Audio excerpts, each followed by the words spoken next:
sorge il più spettacolare anfiteatro di ghiaccio che io abbia mai visto.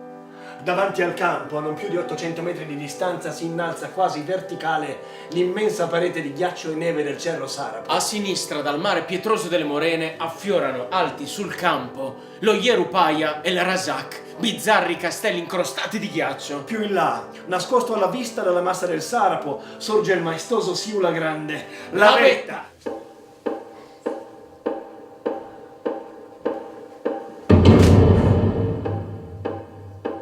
Sentivo il morso della paura.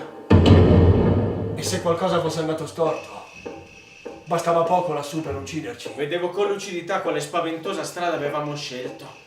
Rapidamente, quando gli fui accanto piantai un paio di chiodi per la sosta. Corda nel moschettone, autoassicurazione. Sì, finalmente, ci siamo. I due salgono così. Picozza, rampone, chiodo. 300 metri. Picozza, rampone, chiodo, 400 metri. Vai avanti tu.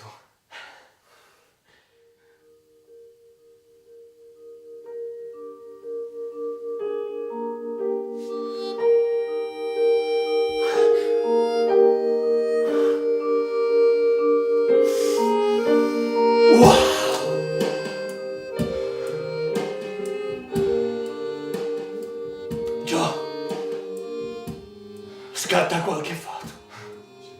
Cominciai a scattare foto all'impazzata. Poi lo seguì.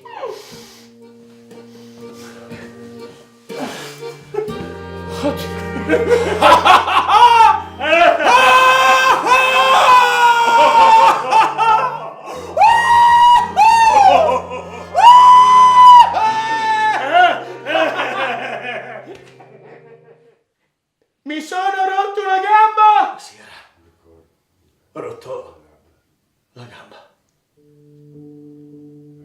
Vidi la sua espressione mutare all'istante. Una ridda di reazioni diverse gli passò sul volto. Vista la situazione, l'avrebbe pensato chiunque. Joe era un uomo morto. Ero vivo. Ero vivo. Ero vivo. Ero vivo. Ero vivo. Ero vivo. Ero vivo. Ero vivo. Che ore sono? Le 11. Piegamento. Scavo. Salto. Riposo. Con ultimo salto. Rotola fuori dal crepaccio. E già qui nella neve. Nella neve. Sono vivo. Ci sarà ancora il campo. Simon! Dobbiamo smontare il campo! Simon! Smetti di guardare le montagne, guarda me!